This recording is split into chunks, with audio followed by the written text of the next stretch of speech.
Mesdames et messieurs, bonsoir et merci de nous rejoindre dans ce nouveau journal. Voici tout de suite les titres. J-4 avant les scrutins jumelés, la propagande bat son plein dans les régions. Le président Razouine confiant, les candidats de la Révolution Orange vaincront aux élections jumelées du 20 décembre, a-t-il affirmé hier soir à Tuléar. Ultime hommage à Nelson Mandela en Afrique du Sud. Seulement 4500 personnes ont pu assister à la cérémonie à Kounou, dans le sud du pays. Les législatives au Mali, un second tour peu mobilisateur. Le pays attend maintenant les résultats de ce scrutin qui devait marquer le retour à l'ordre constitutionnel. Dernière ligne droite pour la campagne électorale. La bataille monte en intensité. Depuis le week-end dernier, les candidats au second tour de la présidentielle multiplient les descentes en province, tandis que les candidats à la députation essaient de se rapprocher un peu plus de la population, comme ce qu'on voit actuellement dans les rues de la capitale. Reportage. Dernière ligne droite pour la campagne électorale. Chaque candidat multiplie les descentes sur terrain pour se rapprocher de l'électorat. La bataille électorale monte en intensité. Rien que dans le 2e arrondissement, les habitants ont assisté à une véritable course-voie. Hier après-midi, 2 candidats aux législatives dans cet arrondissement de Tananarive ont mobilisé leurs troupes. D'une part, José Christian Rafitson, un indépendant, et d'autre part, non loin de son équipe, l'Intracoutman qui se présente sous la bannière du MAPAR. L'artiste célèbre Dozoub est toujours à ses côtés à chaque meeting, ce dernier qui habite le quartier d'Ambouipou. La candidate a offert un repas aux personnes âgées de cet arrondissement, puis la journée s'est poursuivie par une descente dans le quartier de Tiad. Et pour mieux se rapprocher de la population, l'Intracoutman a aussi discuté directement avec les marchands d'Akats et des environs. Une journée très chargée, à 5 jours des scrutins jumelés.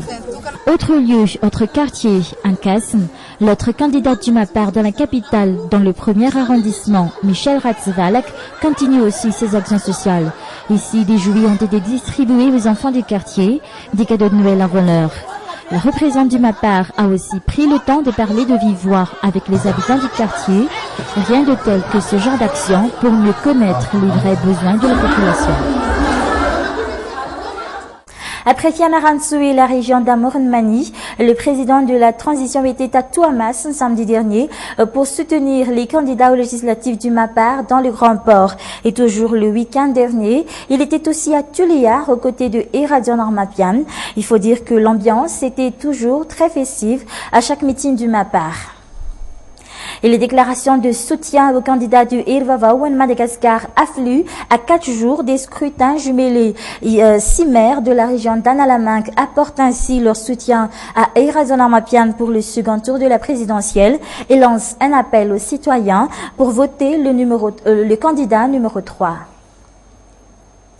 Le président de la transition, Andrazouil, n'était aussi l'invité de nos confrères de la TV Plus Madagascar hier soir à Tuléar.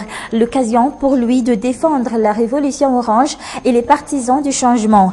À 5 jours des scrutins jumelés, Andrazouil rassure ses partisans. Il se dit très confiant et a même parlé d'une victoire pour le candidat de sa mouvance au second tour de la présidentielle.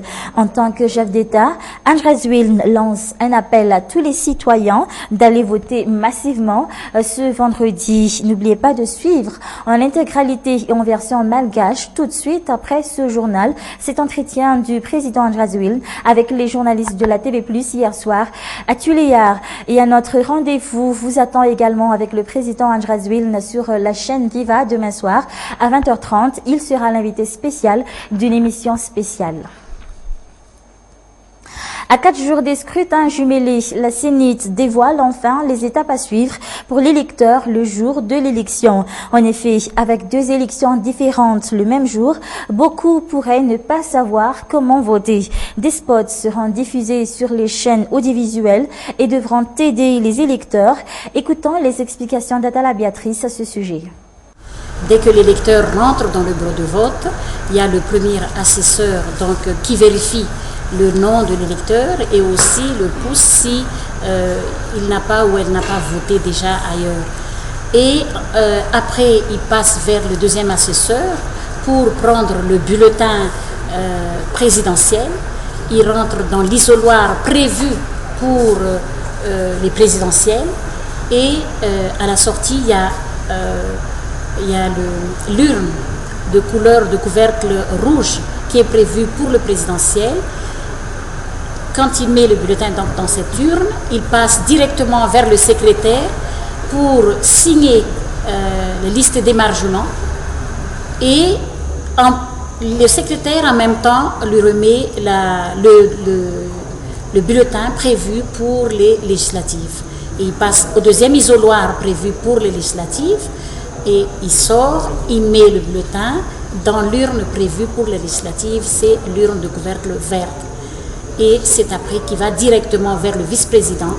Le vice-président qui fait signer la liste d'émargement prévue pour les législatives et qui fait signer une deuxième liste électorale, liste d'émargement prévue pour les législatives aussi. Un culte œcuménique en hommage à Nelson Mandela, c'était hier après-midi à l'église catholique Saint-François-Xavier d'Antanmen, en présence de nombreux ambassadeurs. L'initiative est du gouvernement malgache et de l'ambassade d'Afrique du Sud à Madagascar.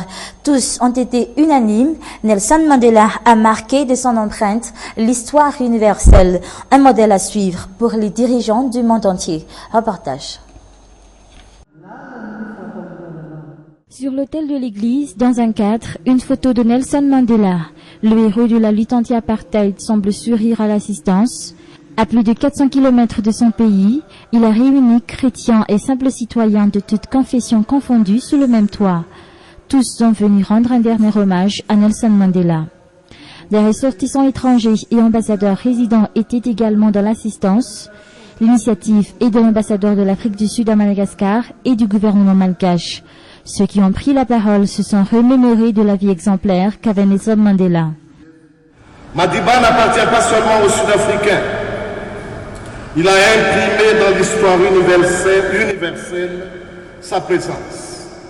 C'est grâce à son sens du pardon, à la vigueur de ses idées, à son inébranlable volonté de solidarité et de rassemblement, qu'il a acquis cette notoriété, faisant de lui l'exemple.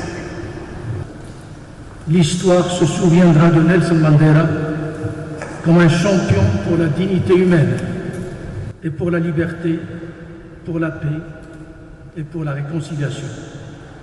Son combat infatigable pour la liberté lui a valu le respect du monde. Madiba nous a appris comment vivre ensemble malgré nos différences et nous a enseigné comment croire en nous-mêmes et en chacun.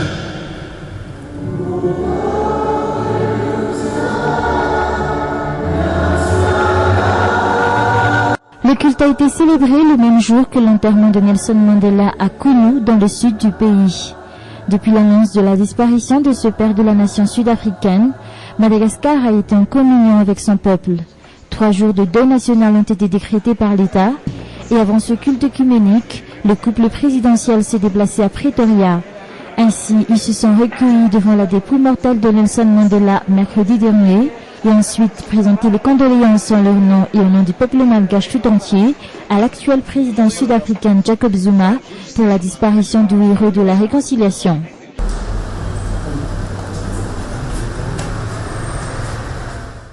C'est la fin de cette édition. Merci à vous de l'avoir suivi jusqu'à la fin. Je vous souhaite de passer une excellente soirée en notre compagnie. Au revoir.